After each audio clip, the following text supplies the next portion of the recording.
Well, hi there. Warm welcome. You're watching Blueprint Explosive Exclusive and I'm Meghna Deka. Now, viewers, these have been uncertain times for current as well as aspiring desis in America. Desis who have helped Trump become the president of America again are living in fear of Trump's America now. Look at the irony of it all. The same America that he wants to make great again, the same America which comprises of Indian Americans who are comprising of the America that he wants to make great again. After tariff tantrum comes the visa vendetta against desis. Like tariff soared, the visa review is now for everyone, but Indians, of course, are likely to be severely hit specifically. Let me decode it for you. Trump's twisted policy toolkit. Why do we call it a twisted policy toolkit? Well, first, let's begin with today's trigger. Trump's immigration crackdown. 55 million America visa holders are going to be now under the purview. They are going to be vetted. They are going to be reviewed. And amongst these 55 million, 5 million are Indians who hold American visas. This impacts them directly. The Trump administration has decided to vet and review 55 million US visa holders across the entire world. The idea is to identify the potential violations that could possibly lead to visa revocation, even deportation of foreign nationals from America. Not just that, as part of its crackdown on immigration, the US State Department has also announced that it is going to start requiring all travelers from certain countries to pay bonds from $5,000 to $15,000 to merely enter America. So before you enter, you may have to pay a deposit that you are going to leave.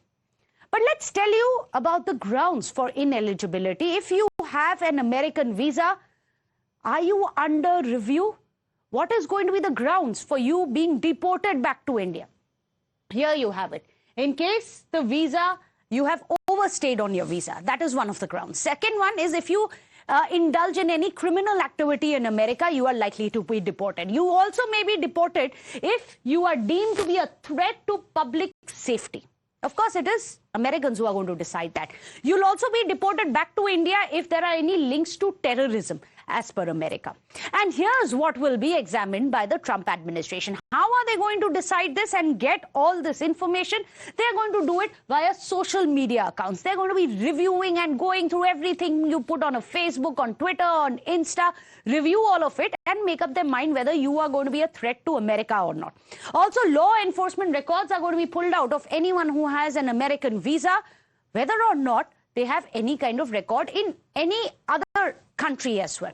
Immigration records also are going to be looked into, as well as US law violations. In case you have violated any American law, you are going to be deported back to India. Many are saying that's fine. If you have violated or flouted your visa norms, what's the problem? But why the sudden review? You must have seen this video. Let's tell you about this. This one, remember, came in from Florida of a fatal crash by a truck being driven by an Indian. 3 people were killed because of an illegal turn which was made by this truck driver. And this led the US Secretary of State Marco Rubio announcing a freeze on visas for commercial truck drivers. Yes, that's right. Commercial drivers are not going to be given visas. And a lot of this is going to impact India and Indian Americans directly. This blanket pause, after all, is going to hit severely the Indian truck drivers. Let me explain to you why in just a bit. But first, here's what Marco Rubio had said. I'm going to quote him here in the post that he's put up. He says that pausing visas for all commercial drivers is what he has said.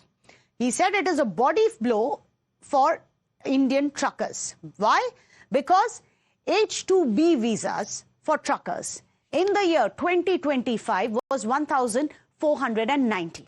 In the year before that, 2024, it was 1,400. So a significant amount. But here's the interesting bit. Sikhs in America are part of the trucking industry, and this comes to a whopping 1,50,000. So there are 1,50,000 Sikhs who are there in US in the trucking industry. Their visas, H-2B visas, are going to be directly impacted if they put a pause on it. Sikh drivers in America, after all, are biggest part of the trucking industry, about 1,35,000 of them. This is by Sikh's PAC, other details and the data is coming in. So a question which comes to mind, is Trump deliberately targeting India while he is rolling out a red carpet for Putin and even Xi Jinping of China? Sample this, the curious case of the Russian oil. Why are we calling it that? Let's tell you how India has been punished, but China has been spared. And this is very interesting because India has said, for India, it is US told us to buy Indian oil. India's made it very clear that you told us to buy Russian oil, but when it comes, Russian oil that is, but when it comes to China, they are the largest buyer of Russian oil, but there are no additional tariffs on them. But there are additional tariffs on India, a penalty which has been announced by India, which may take up the tariffs to 50%. And amidst all of this, there are warnings which are coming in from within as well. Will Trump pay attention? Sample this. This is what Nikki Haley, who is the former ambassador of UN, had to say about Trump's twisted policies and how he seems to be rolling out a red carpet to Putin. He's going easy on Xi Jinping and China, but he's using carrot and stick policy against India. Nikki Haley has warned. She says to counter China, rebuild US and India ties. Goes on to say US and India relationship is at a very troubling inflection point right now. Explosive series of events in the last few weeks have happened, and India is not an adversary like China. Unlike China, the rise of India is not a threat to the free world. She goes on to say to face China, US must have a friend in India. Important words coming in from Nikki Haley. Let me go across to our panelists. Today, joining us on the show, we have David Sofair, a Republican strategic. Also, Pathikrit Payne is joining us, a geopolitical analyst. Well, David Sofair, I'm going to be starting with you first. It's quite interesting. On one hand, you have Putin as well as Donald Trump in this great bonhomie, red carpet which has been rolled up for him even in Alaska. On the other hand, you have this treaty, this treat which has been given in tariffs for China and Xi Jinping. Why carrot and stick for India? Why specifically keep the stick for India when you're trying to stick it to Russia and China? Thank you for having me. And first of all, I would like to say that your synopsis was very misleading to your viewers, what you have just described. You are talking about things that have to do with American public safety.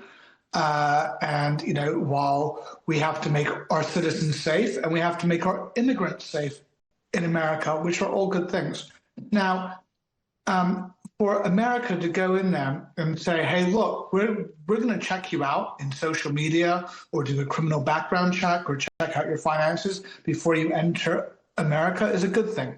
Secondly, the Indian tariffs, and it's important for your viewers to know these are reciprocal tariffs, have not been implemented yet. Now, India is a tremendous ally in the region.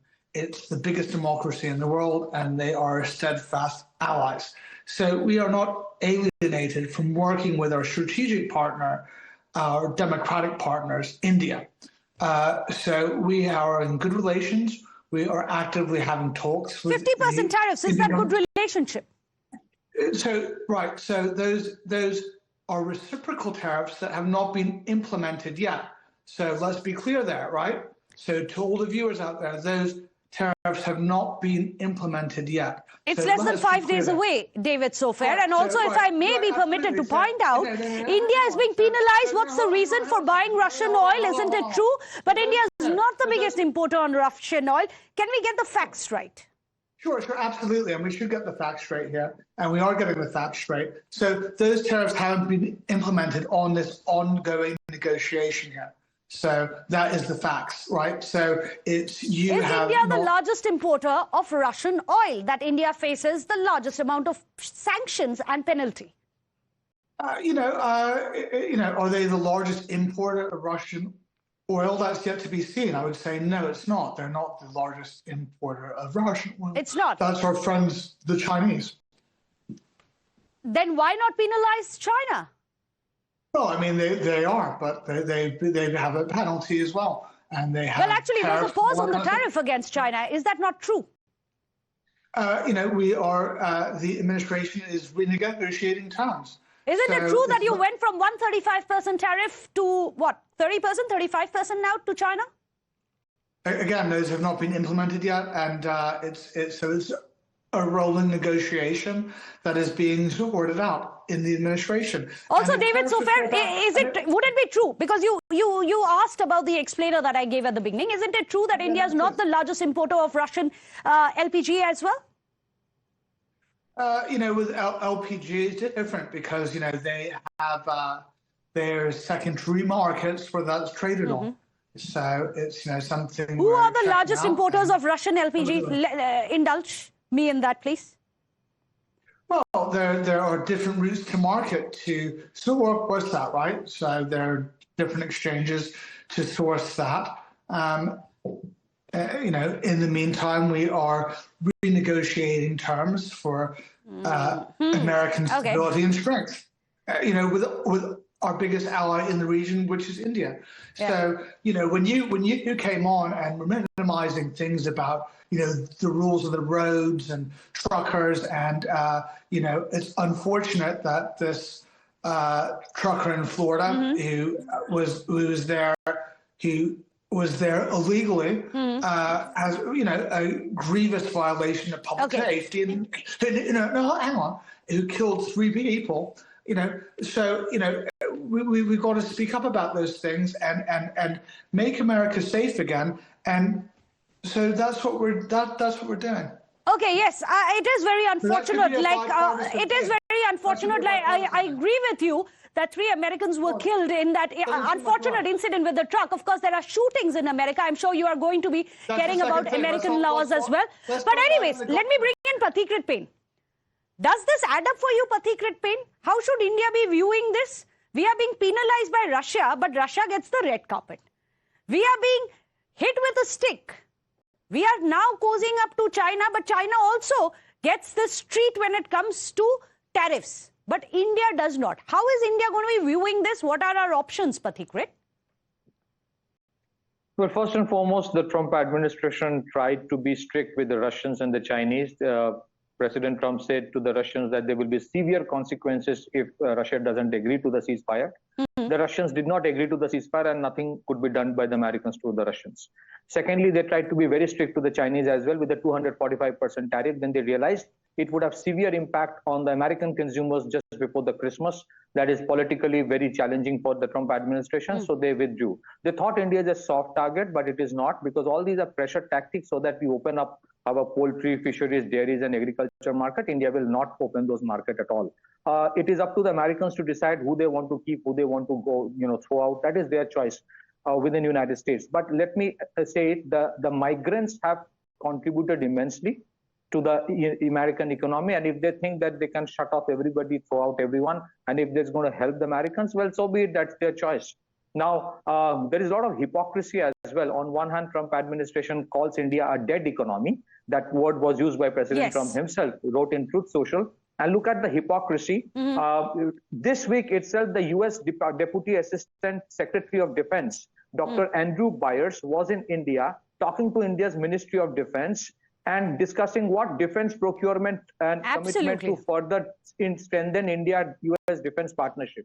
I want to say one thing. If you call a country's economy dead economy, if you want to say that we will penalize you, the sanction word was also used. Yes. I want to know, today, this week itself, the government of India approved acquisition of 97 more Tejas fighters, which are going to be powered by GE engine. I want to ask the Republicans, are they going to say that GE would not sell those engines to India? Are they going to say that the hundreds of billions of dollars of investment that the American companies have in India, they're going to shut it down? Are they going to say that $80 billion plus big tech, what the big tech companies earn in revenue every year from India, they're going to shut it down? Are they going to shut down the 1,800 plus GCC, the global capability centers that they have put up in India? So I think we respect America as a strategic partner. But the way we have been treated, if it is that they thought we are a soft target, we are not. That is what they have to understand, that it is a symbiotic relationship. We require them as much as they require us, because the Chinese are not going to open up the market for the Facebook or the Meta or Twitter. It is the Indian market. That is something they have to understand. Now, these are pressure tactics. It didn't work with Russia. It didn't work with China. And I'm sure very soon they will realize it may not work with India as well. And if they thought that they're going to crush the economies of BRICS, Lindsey Graham, a Republican senator, said, we will crush your economy.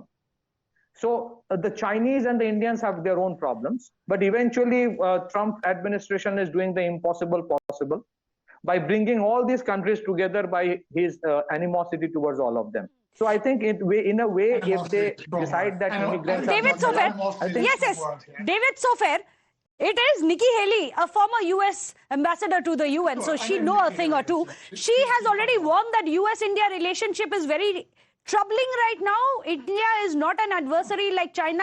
Unlike China, India is, the rise of India is not going to threaten the free world. David Sofair, India is not going to be a soft power. Has the Trump administration figured that out yet? Well, look, I mean, you know, I read Nikki Haley's op-ed piece, and it's very important to note that she's a former minister, a former member of the administration, and it was an op-ed piece. So, you know, that's India fine. deals nation to nation, not government to government. But go ahead.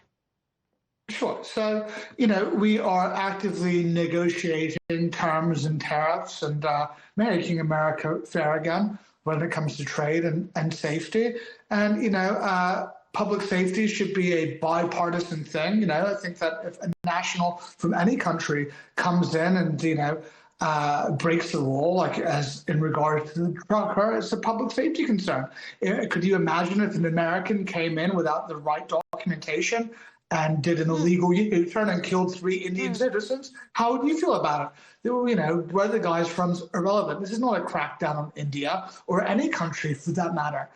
So America's in a strong place. India's in a great place. We are renegotiating terms. David Sofair, India was called a dead economy. That was the second part of what Pathikrit was saying. Yes, you have every right to do with your visas as you please. Yeah, well, but what about the tariffs? You are yet to answer when it comes to the defense deals that America is hoping that India is going to be sopping up from America. If India is a dead economy, why even do business with us? Well, India is not a dead economy, and you know. That's surprising.